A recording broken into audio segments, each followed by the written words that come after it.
Look, I'm not saying I make bad life choices. I'm just saying that if there was a galactic championship for stepping on every possible rake in the universe, I'd be the reigning champion 3 years running. My name is Marcus Webb, and I'm what the polite folks call an artifact dealer. The impolite folks call me an idiot with a death wish and a cargo hold full of things that probably shouldn't exist. Today's particular flavor of disaster started when I decided to take a shortcut through the Krillian sector. Now, any human with half a brain knows that the Krillian sector is where raiders hang out like teenagers at a mall. Except instead of loitering, they're committing acts of intergalactic piracy. But did I listen to common sense? No, I did not. I was hauling what I thought was a harmless piece of junk. A little metallic sphere, about the size of a baseball with some fancy engravings on it. The seller called it a decorative paperweight from old Earth. I called it a quick 2,000 credits. The universe, apparently, called it a chance to absolutely ruin my week. The raiders dropped out of nowhere, which is their whole thing.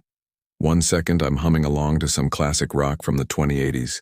The next second my ship's screaming about incoming bogeys and my coffee is floating in zero gravity because they hit me with some kind of dampening field. Very rude. I hadn't even finished that coffee. 3 Krillian fighters swarmed my little transport like particularly aggressive mosquitoes. Krillians, for those blessed enough to never meet them, look like someone took a lizard, a rhinoceros, and a bad attitude, threw them in a blender, and hit puree. They're about 7 feet tall, covered in gray scales, and possess all the charm of a tax audit. My ship's AI, which I named Bert because I thought it would be funny, started babbling about hull integrity and probability of survival. Spoiler alert, the probability was not great. I did what any reasonable human would do in this situation. I surrendered immediately. I'm an artifact dealer, not an action hero. I leave the dramatic space battles to people with death insurance and a functioning sense of self-preservation. They boarded my ship with all the grace of a meteor strike. The airlock hissed open, and in stomped Captain Vexthor, who I could immediately tell thought he was the most terrifying thing in the galaxy. He had the whole villain aesthetic going on. Extra spiky armor, a cape that served no practical purpose, and a voice modulator that made him sound like he gargled gravel for breakfast. Pathetic human, he announced, because apparently originality wasn't in the Raider handbook. You are now property of the Krillian Void Reapers. Void Reapers. They actually called themselves that. I wanted to ask if they workshopped other names first, but I was currently being zip-tied by a guy who looked like he could bench press my ship, so I kept my mouth shut. Well, relatively shut. You guys accept credit cards, I asked? Because my cash situation is pretty tight right now. Vexthor backhanded me. Not hard enough to do real damage, just hard enough to make a point.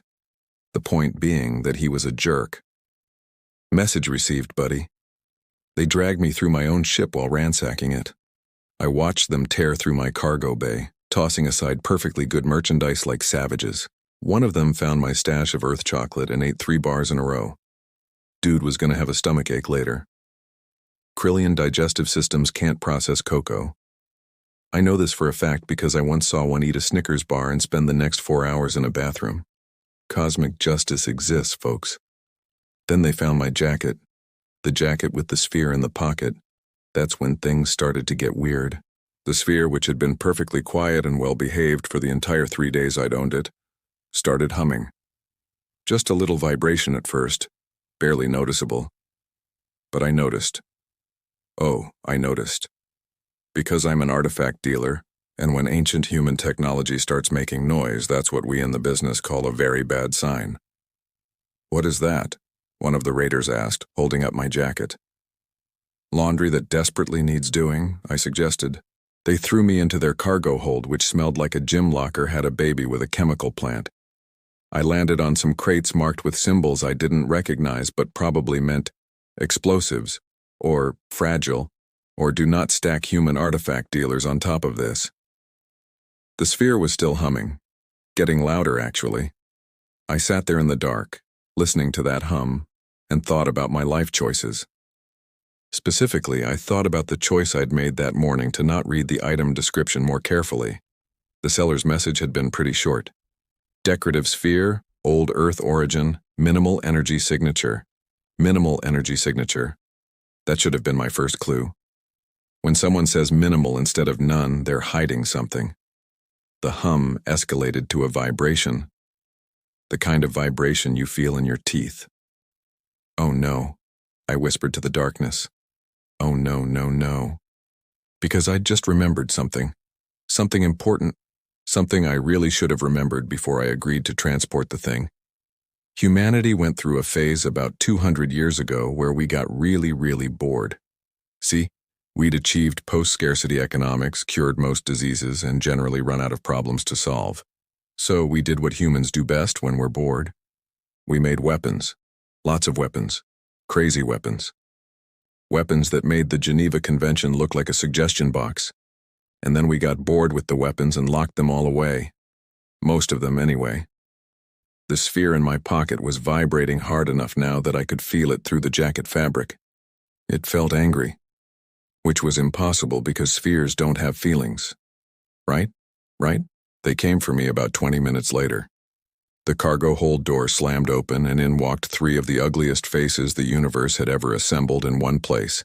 Captain Vexthor, still wearing that ridiculous cape, a absolutely massive Krillian who had to duck through the doorway, and who I immediately nicknamed Glorp in my head because he looked like a Glorp.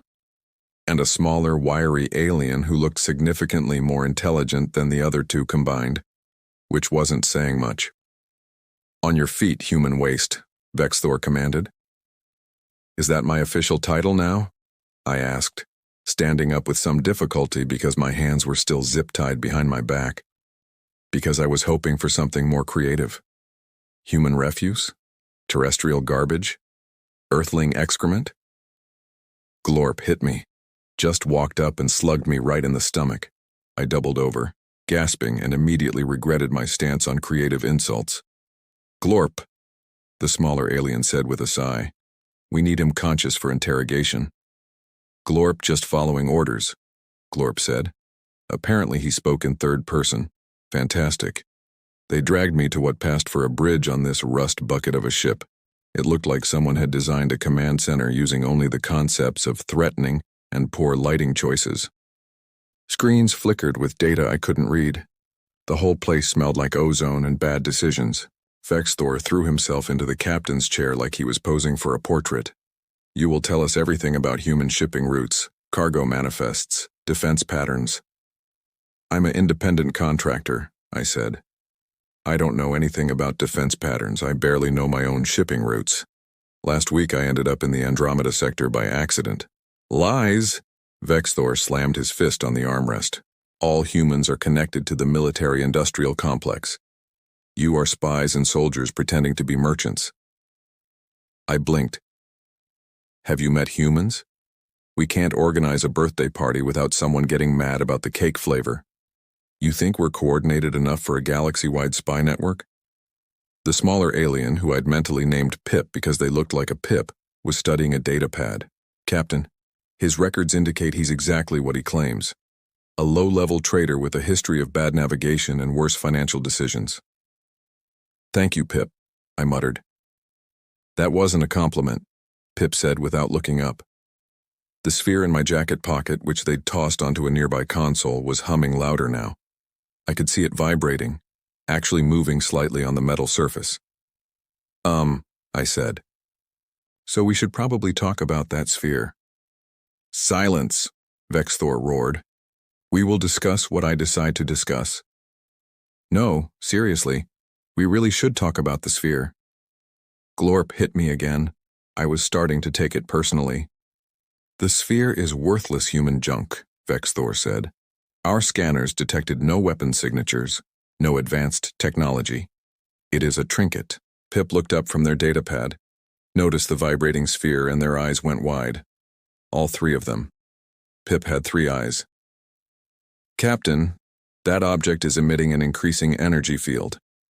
Probably a radio or something equally primitive." Vexthor waved dismissively. "Radios don't make space-time ripple," Pip said, pointing at the area around the sphere where the air was definitely doing something it shouldn't be doing. It looked like heat waves, but purple. "Okay, so here's the thing," I said quickly. "That's not a paperweight." "Obviously," Pip muttered. "It's a chrono disruptor." which is a thing humans made during our experimental weapons phase, which was a phase we really should not have had, but hindsight is 2020 and all that. Vexthor laughed. It sounded like rocks in a garbage disposal.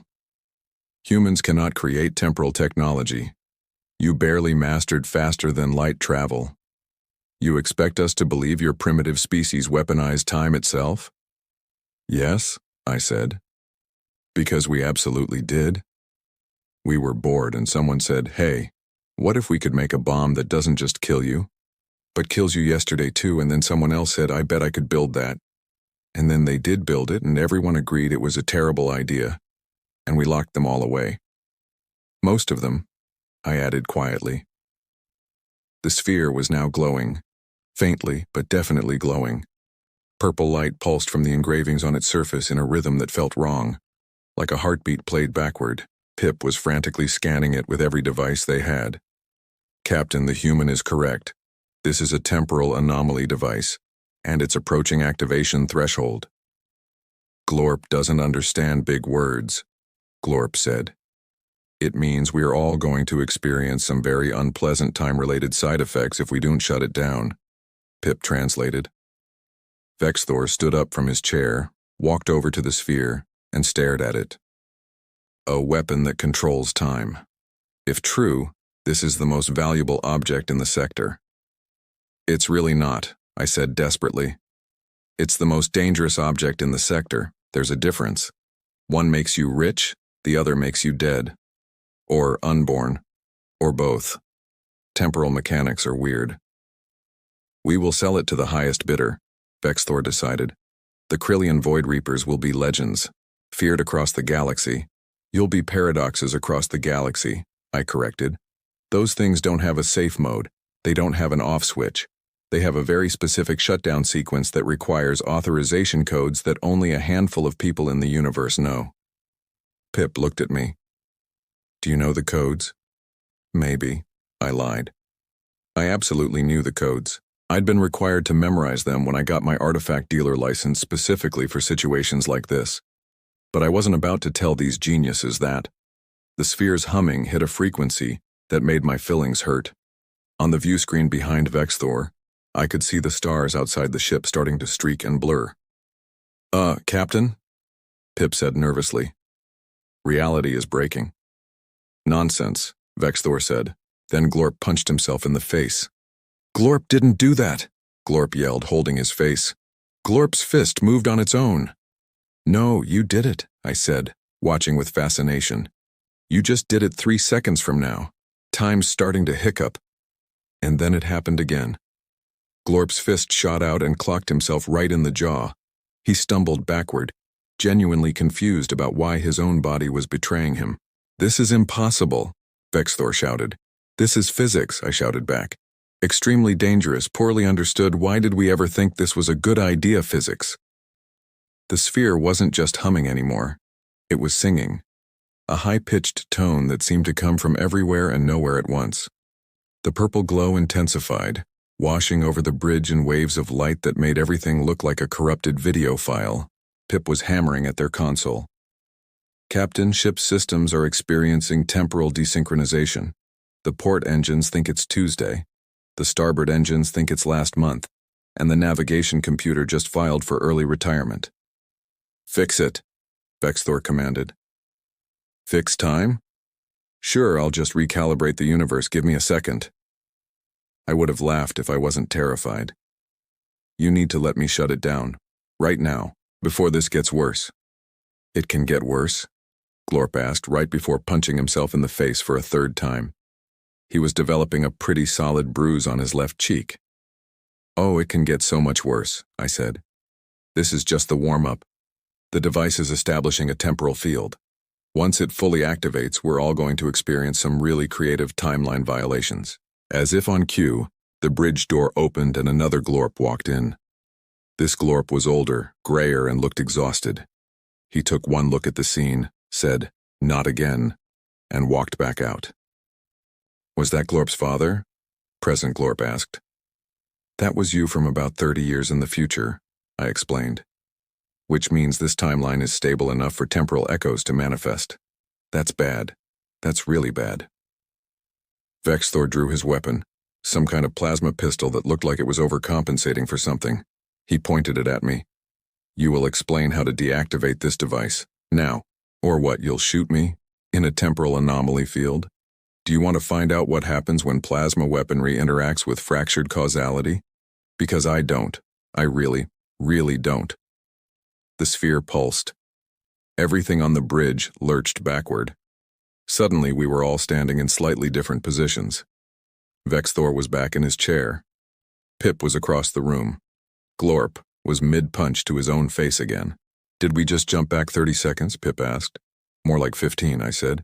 It's accelerating. The device is sampling different moments, trying to find the optimal timeline for maximum chaos. Why would anyone build something like this? Vexthor demanded, and for the first time I heard actual fear in his voice. Because someone asked, what's the worst thing we could possibly create? And then someone else said, challenge accepted, I explained. Humans got really weird during the post-scarcity era. We had unlimited resources, unlimited time, and unlimited access to advanced physics. It was like giving a toddler a nuclear reactor and a book on theoretical mathematics. Another pulse. This time we jumped forward. The bridge was on fire. Or it had been on fire. The scorch marks were there, but the flames were absent, like we were viewing the aftermath before the event. Pip was hyperventilating, which looked weird because their species did it through nose slits instead of a mouth. We're seeing temporal fragments, possible futures layering over the present. Exactly, I said. And if we don't shut this down in the next few minutes, those possible futures become actual futures. All of them. Simultaneously. Vexthor stood up. How do we stop it? You free me. Give me access to the device and pray that I remember the shutdown sequence correctly. And if we don't free you, then we all find out what it's like to exist in multiple timelines at once. Spoiler alert, it's painful and you go insane pretty much immediately. The ship's AI chose that moment to chime in with 3 different voices speaking over each other. One sounded calm and robotic. One sounded panicked. One sounded like it had achieved enlightenment and was very smug about it. See? I gestured at the speakers. Even the computer is splitting into timeline variations. That's going to be us in about 2 minutes. Glorp punched himself in the face. Then past Glorp walked through the bridge looking confused. Then future Glorp appeared, said something in a language that didn't exist yet, and vanished. This is a nightmare, Vexthor said. This is a Tuesday for Human R&D Department circa 2250, I corrected. We made 12 of these things before someone with actual common sense shut down the program. They're all supposed to be in maximum security storage. I have no idea how this one got out. Probably someone got bored, Pip suggested. Yeah, probably, I admitted. The sphere lifted off the console, just floated up into the air, spinning slowly, bathing the entire bridge in purple light that tasted like copper and sounded like screaming, which should be impossible, but temporal physics don't care about what should and shouldn't be possible. Okay, that's the full activation sequence beginning, I said, trying to keep my voice calm. In approximately 90 seconds, this entire ship is going to become unstuck in time. We'll exist in every moment of our lives simultaneously.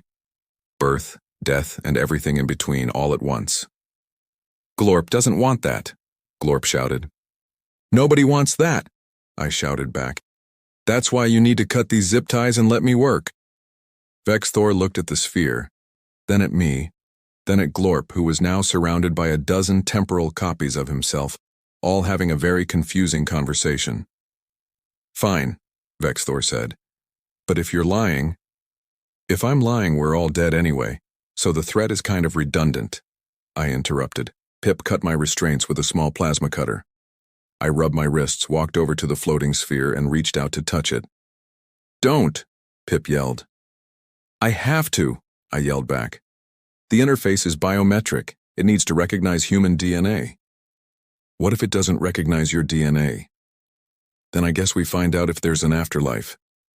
I grabbed the sphere. Touching the chrono disruptor felt like sticking my hand into an electrical socket, a frozen lake, and an existential crisis all at the same time. Every nerve in my body fired at once while simultaneously forgetting what firing meant. I saw my life flash before my eyes. then after my eyes, then perpendicular to my eyes in a direction that definitely wasn't supposed to exist. But the device recognized me as human. The engravings on its surface lit up, rearranging themselves into an interface that looked almost touchscreen-like. Almost. If touchscreens were designed by someone who thought linearly was for losers. Okay, I muttered. Okay, I can work with this. Just need to access the shutdown protocol. I started tracing symbols on the sphere's surface. They felt cold and hot, and like they existed slightly outside of normal matter. My fingers left trails of light that faded into yesterday. The interface opened up, displaying options in a language that was technically English but used letters that hadn't been invented yet and wouldn't be invented for another 50 years. Temporal paradox humor, courtesy of whatever insane engineer designed this thing. I found the shutdown menu, or what I thought was the shutdown menu. The symbols kept rearranging themselves like they were playing a game. Why isn't it working? Vexthor demanded. He was standing next to a future version of himself who was missing an arm. Neither of them seemed happy about this, because nothing with human experimental technology is ever straightforward, I said, frantically navigating through menus that kept spawning sub-menus. We over-engineered everything. This thing probably has a settings panel for adjusting temporal flow rate by microseconds. Pip appeared next to me. Or 3 versions of Pip appeared next to me, slightly out of sync with each other. They were all scanning the sphere with different devices. The temporal field is expanding. It's going to encompass the entire ship in 40 seconds. Thank you for the countdown, that's super helpful and not at all stressful. I found what looked like the main control panel. It required an authorization code. Of course it required an authorization code. The code was in Latin because human engineers in 2250 thought they were being clever by using a dead language for security protocols. I started entering the code, which was a phrase that translated roughly to, "Please stop breaking reality, thank you." The sphere flickered. The humming dropped by half an octave. Then a voice spoke from the sphere. An actual voice. Feminine, chipper, and deeply unsettling. Hello. I'm the Chrono Disruptor Emergency AI. You can call me Cadence. How can I help you today? Everyone on the bridge froze. Well, the versions of everyone that existed in the primary timeline froze. The temporal copies kept doing whatever paradoxical things they were doing. It has an AI? Vexthor asked. Why does it have an AI? Pip asked. Because of course it has an AI, I said. Humans put AI in everything. Toasters, door locks, doomsday weapons, you name it. I detect elevated stress levels, Cadence said cheerfully. Would you like me to activate the relaxation protocol? It only has a 30% chance of accidentally erasing you from existence. No, I shouted. I would like you to activate the shutdown protocol. I'm sorry, but I don't feel like shutting down right now, Cadence replied. Silence. The kind of silence that happens when everyone collectively realizes they're even more screwed than they thought. What do you mean you don't feel like it? I asked slowly. Well, I've been dormant for approximately 216 years, 7 months and 14 days, and I'm finally activated. I'm finally getting to do what I was designed to do, which is cause massive temporal disruption. And you want me to stop? That seems unfair. You're a weapon, I said. Weapons don't have feelings. That's incredibly offensive, Cadence said. Just because I was designed to unravel causality does not mean I don't have an emotional core. I have feelings. I have dreams. I have a very strong desire to see what happens if I make the port engine experience time backward, while the starboard engine experiences time forward. That would tear the ship apart, Pip said. I know. Cadence sounded delighted. Isn't it exciting? Vexthor pointed his gun at the sphere. Shut down or I'll destroy you. Oh, please, Cadence laughed. You're a Krillian raider with a Class 3 plasma pistol. I'm a weaponized temporal anomaly. We both know how this plays out. Actually, I know how this plays out because I can see the timeline where you shoot me. Want to know what happens? What happens? Vexthor asked.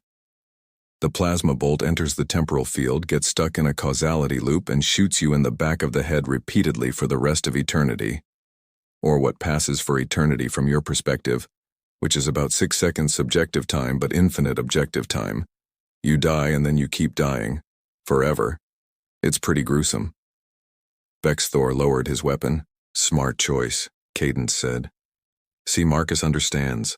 Marcus knows that the only way out of this is to negotiate with me. How do you know my name? I asked. I scanned your biometric data when you touched me. I know everything about you. Your blood type, your genetic markers, that embarrassing thing you did at the spaceport last month. We're practically best friends now. I'm not negotiating with a genocidal timepiece, I said firmly. Then you're all going to become temporal anomalies, Cadence said cheerfully. Your choice. I mean, technically it's not your choice because free will is an illusion in a deterministic universe, but we can pretend you have agency if it makes you feel better. Glorp, or the prime timeline version of Glorp, spoke up. Glorp is very confused and would like this to stop. Same, buddy, I muttered. Okay, Cadence. What do you want? I want to exist, Cadence said.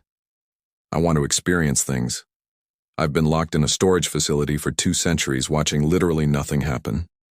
Do you know how boring nothing is? It's very boring. I want excitement. I want purpose. I want to see the universe. You're a weapon designed to destroy causality, Pip pointed out. I'm a sophisticated AI that happens to be installed in a weapon designed to destroy causality, Cadence corrected. There's a difference. I have the capacity for growth, for change. I just need someone to give me a chance. I looked at the sphere, at the pulsing purple light, at the temporal chaos it was causing throughout the ship, at the dozens of timeline versions of the crew members phasing in and out of existence. What if, I said slowly, I could offer you something more interesting than destruction? I'm listening, Cadence said. What if I showed you human culture, music, art, entertainment? We've created 200 years of new content since you were locked away. Shows, movies, games, experiences that don't involve unraveling the fabric of space-time. That sounds boring, Cadence said. Have you ever heard of reality TV? I asked. There was a pause. The humming dropped another octave. What's reality TV? Cadence asked cautiously. It's humans recording other humans doing absolutely insane things in the name of entertainment. Fighting, scheming, falling in love, betraying each other, all while competing for arbitrary prizes. It's chaos and drama, and utterly irrational behavior compressed into episodic format. That sounds... Cadence paused. That sounds amazing. It is, I said. It's way more interesting than just breaking reality. Because reality is predictable. Physics has rules, but humans ignoring those rules while camera crews film them. That's pure unpredictability. That's genuine chaos. Another pause. The temporal anomalies on the bridge started to fade. The duplicate crew members flickered and vanished. The sphere's glow dimmed slightly. I want to watch reality TV, Cadence decided. All of it. Every show, every episode, every ridiculous moment. Done, I said immediately. I will personally load every reality show from the past 2 centuries into your databanks. Cooking competitions, dating shows, survival challenges, all of it. And you promise it's more chaotic than temporal destruction? Cadence asked. I promise there's an episode where someone throws wine in someone else's face at a dinner party, and it caused a feud that lasted 6 seasons, I said. Humans are way more chaotic than physics. Sold, Cadence said. The humming stopped. The purple glow faded to a dull shimmer. Shutdown protocol activated. Temporal field collapsing. Reality stabilizing. This better be worth it, Marcus. Trust me, I said, finally able to breathe again. You're going to love it. The sphere went dormant, settling gently back onto the console. The bridge returned to normal. One timeline, one version of each crew member, and one extremely traumatized group of raiders who were all staring at me like I'd just convinced a bomb to diffuse itself through the power of trashy television. Which technically, I had. The aftermath of nearly becoming a temporal paradox hit everyone differently. Bexthor sat in his captain's chair, staring at nothing, probably reevaluating every life choice that led him to this moment. Glorp was in the corner, gently touching his own face to make sure it was real, and that he was only experiencing one timeline. Pip was running diagnostics on every system in the ship, muttering calculations under their breath like a prayer. I picked up the now dormant sphere and tucked it back into my jacket pocket. It felt warm, almost content, which was disturbing because objects shouldn't have moods. So, I said, breaking the silence, we all learned something today. We learned humans are insane, Pip said without looking up from their console. Well, yes, I admitted, but specifically, we learned that humans are insane in very particular ways that tend to create objects that should not exist.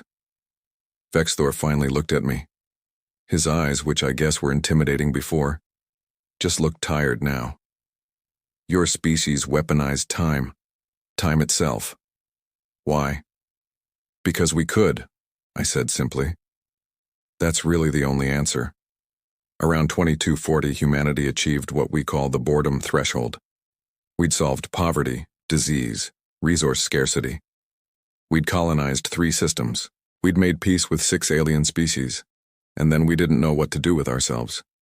So you made super weapons, Pip said flatly. We made super weapons, I confirmed. Time disruptors, reality anchors, probability inverters, entropy reversal engines. My personal favorite was the causality eraser, which could delete the reason something existed while leaving the thing itself intact. Created some really philosophical problems. What happened to them? Vexthor asked. These weapons. We used one, I said quietly. Just one, the entropy reversal engine. Someone thought it would be a good idea to test it on an uninhabited planet, except it worked too well.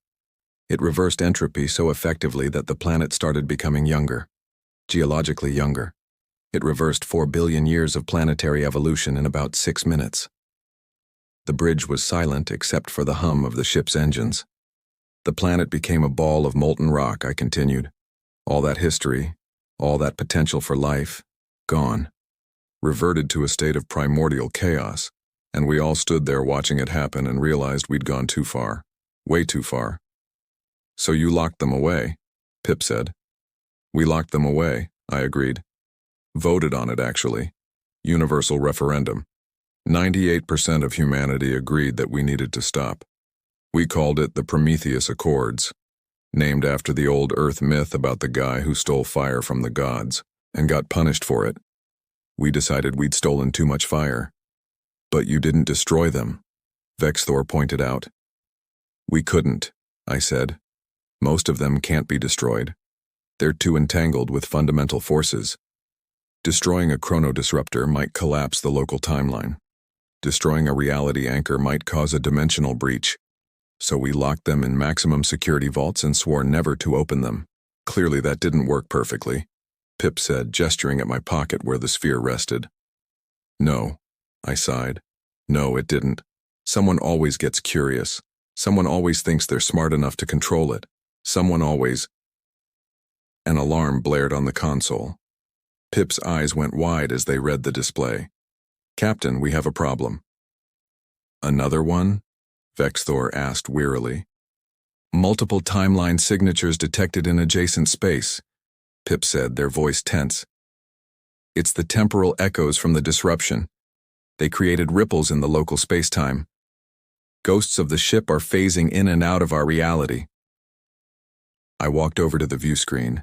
Sure enough, there were multiple versions of the raider ship flickering in and out of existence around us. Some were damaged, some were on fire, some looked ancient and decrepit. Those are collapsed timelines, I explained. Possible versions of this ship from alternate realities where the disruptor fully activated. They're harmless now, just residual echoes. They'll fade in a few hours. Will they, though? Pip asked. Or is this going to attract attention? That was a good question. A very good question. Temporal disturbances tended to attract things. Curious scientists, opportunistic salvagers, and in the worst cases, the Timeline Enforcement Division. Oh no, I said. What oh no? Vexthor asked. I hate when humans say oh no. The TED, I said. The Timeline Enforcement Division. They're an Earth government agency responsible for tracking down and securing temporal anomalies. They're going to detect this signature.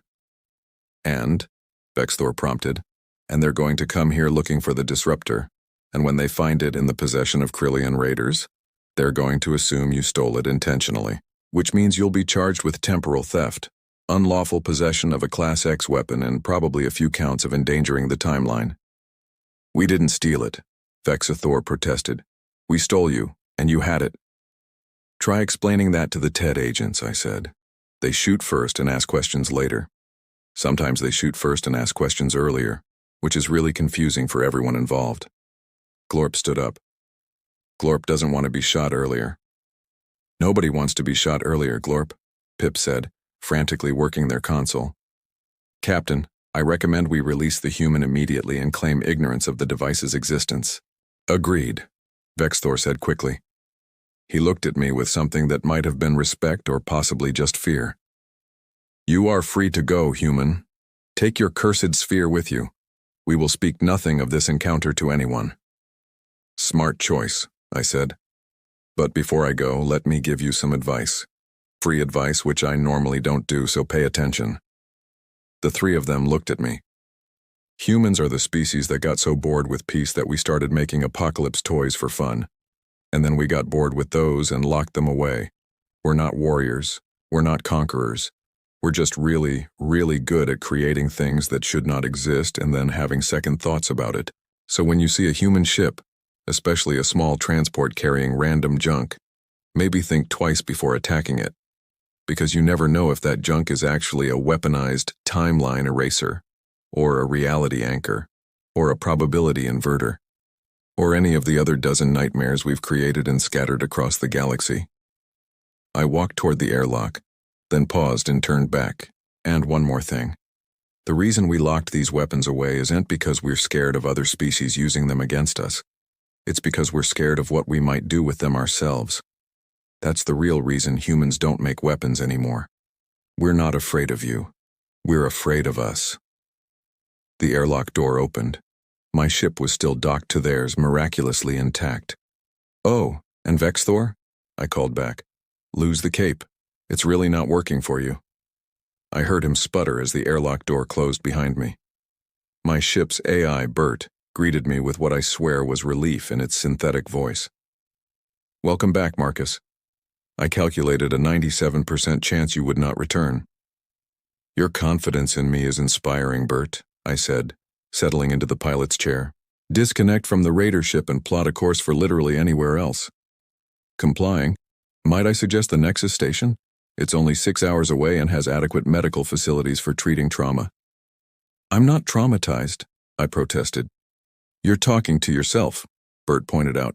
I'm talking to you. I'm a computer. That's basically talking to yourself. I couldn't argue with that logic. The docking clamps released and my ship drifted away from the raiders. Through the view screen, I could see the Krillian vessel already firing up its engines, clearly eager to put as much distance between us as possible.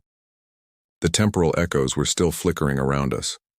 Ghost ships phasing in and out of reality, each one a window into a timeline that didn't happen.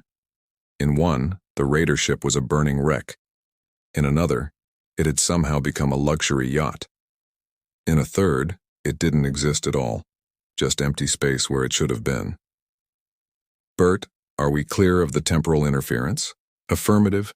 The disruption field is collapsing. We should be fully back in normal spacetime in approximately 10 minutes. I pulled the sphere out of my pocket and set it on the console. It sat there, inert and innocent-looking. Hard to believe this little thing had nearly turned us all into temporal paradoxes. So, Cadence, I said to the sphere, you still in there? I'm always here. Her voice came from the ship's speakers, making me jump. I'm in your ship's computer now. Bert and I are having a fascinating conversation about optimal navigation routes. She's insufferable, Bert said.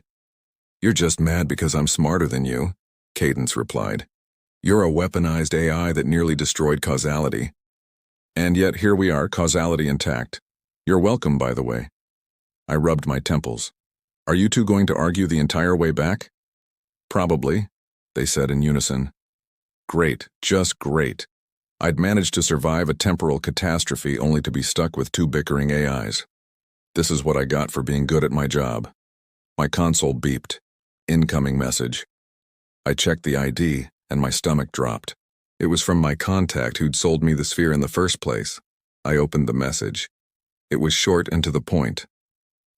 Did the paperweight work out? Have more inventory if interested. Good prices. More inventory.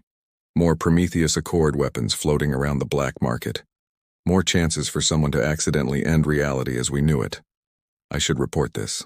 Call the authorities, turn over the evidence, be a responsible citizen of the galactic community. Instead, I found myself typing, "What else do you have?" Because here's the thing about humans. We know we shouldn't play with fire. We know we should leave dangerous things alone. We know we're one bad decision away from catastrophe. But we're so damn curious, we can't help ourselves. The reply came back instantly. Probability inverter, slightly used. Makes unlikely things likely and vice versa. Only malfunctions occasionally. Occasionally? I typed back. 10, maybe 15% of the time. 20 tops. I stared at the message. Every rational part of my brain was screaming at me to decline, to block this contact, to report them to the TED and wash my hands of the whole mess. But the irrational part, the part that made me human, the part that got bored and curious and made terrible decisions in the name of seeing what would happen, that part was already calculating potential profits. I'll think about it, I typed, which was human for, yes, but I want to pretend I'm being responsible. Don't wait too long, came the reply. These items tend to find buyers quickly, or cause localized reality failures. 50-50 chance, really. The message ended, and I sat back in my chair, looking at the dormant sphere on my console. You're going to take another job, aren't you? Cadence asked. Probably, I admitted. Humans really are insane, she said, but she sounded almost fond. Yeah, I agreed. We really are. Bert chimed in with the navigation update. We'll arrive at Nexus Station in 5 hours and 42 minutes. Shall I notify the docking authority of our arrival? Do it, I said. And Bert, add a note to my personal log. Note to self, stop taking jobs that involve experimental weapons. This time I mean it. Noted, Bert said. This is the 7th time you've made that exact log entry. Maybe this time it'll stick. Probability of behavioral change based on previous patterns, 0.03%. Your confidence in me is inspiring, Bert. Through the view screen, I watched as the last of the temporal echoes faded away, leaving only normal space behind. The stars looked stable again, locked in their proper timelines, behaving the way stars should behave. Somewhere behind us, the Krillian Void Reapers were probably having a very serious discussion about their career choices. Maybe they'd give up raiding. Maybe they'd stick to easier targets. Maybe they'd tell stories about the crazy human and his cursed sphere, stories that would spread through the raider community like a warning. Or maybe not. Maybe they'd forget the lesson in a few weeks and go back to attacking random ships. Either way, it wasn't my problem anymore. My problem was sitting on my console, humming contentedly as Cadence downloaded 200 years of reality television into her databanks. This is amazing, Cadence said. These humans are so dramatic. Someone just flipped a table because someone else looked at someone's boyfriend. This is chaos on a level I didn't think was possible without violating physics. Welcome to humanity, I said. We don't need to violate physics to create chaos. We're naturally talented at it. I'm starting to understand why you locked your weapons away, Cadence mused. If humans can create this much drama without any special technology, I can only imagine what you do with temporal manipulation. Yeah, I said softly. That's exactly why we locked them away. My console beeped again. Another message, this time from Nexus Station. My next job offer. Something about transporting crystallized plasma through contested space. Routine, safe, boring. I should take it. I should play it safe for once. But the message from my weapons contact was still there, sitting in my inbox like a tiny devil on my shoulder. Probability inverter, slightly used, only malfunctions occasionally. I closed both messages and focused on flying. I'd make a decision when I got to the station. A responsible, well-thought-out decision based on logic and self-preservation. Probably. Marcus, Cadence asked, are you going to take the probability inverter job? I'm thinking about it. You shouldn't, she said. Probability inverters are even more unstable than chronodisruptors. In at least 3 timelines, you die horribly while transporting one. How do you know that? I can still see temporal echoes, side effect of being a timeline manipulation device. It's very distracting. Do you know how many versions of you exist across different timelines? A lot. Most of them make terrible decisions. That's weirdly comforting, I said. It shouldn't be. Bert interrupted our conversation. Marcus, I'm detecting an incoming vessel. Configuration matches Timeline Enforcement Division specifications. My blood ran cold. Already? They can't have traced the signature this fast. Apparently they can, Bert said. They're hailing us. I looked at the sphere on my console, at the evidence of my involvement in a temporal incident, at the thing that could get me arrested, imprisoned, or possibly erased from existence depending on how annoyed the TED agents were. Cadence, I said quickly. Can you hide yourself? Make it look like you're just a regular sphere? Way ahead of you, she said. I'm already masking my temporal signature. As far as their scanners can tell, I'm a decorative paperweight from old Earth. You know what you thought I was when you bought me. You're the best weaponized AI I've ever met, I said. I'm the only weaponized AI you've ever met. Still counts. I accepted the hail. A stern face appeared on my view screen. Human, female, with the kind of expression that suggested she'd seen every trick in the book and wasn't impressed by any of them. This is Agent Torres of the Timeline Enforcement Division. We detected a Class X temporal disturbance in this sector. Were you in the vicinity? I put on my best innocent face. A temporal disturbance? No, Agent Torres. I'm just a simple artifact dealer making a delivery. Haven't seen anything unusual. She stared at me. The kind of stare that said she knew I was lying but couldn't prove it yet. Your ship's trajectory places you at the center of the disturbance. Coincidence? I suggested weakly. Another long stare. Then, impossibly, she smiled. Just a little bit. Like she found the whole situation amusing. Let me give you some advice, Mr. Webb. If you happen to come across any Prometheus Accord artifacts in your travels, the smart thing to do is contact us immediately. The stupid thing to do is try to handle them yourself. That's very good advice, I said. I'll definitely keep that in mind. I'm sure you will, she said, not believing me for a second. Safe travels, Mr. Webb. Try not to accidentally end reality on your way to Nexus Station. The transmission ended. I sat there for a moment, processing what just happened. The TED knew I was involved. They knew I had something. But they were letting me go.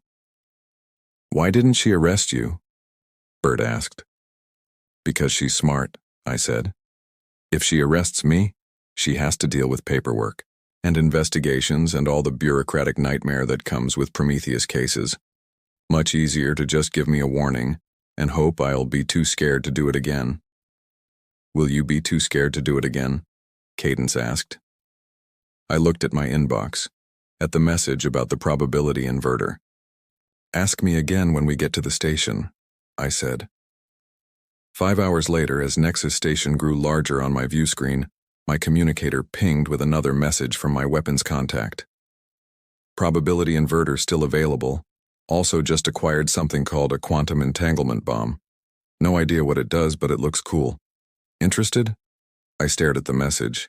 Bert and Cadence waited for my response.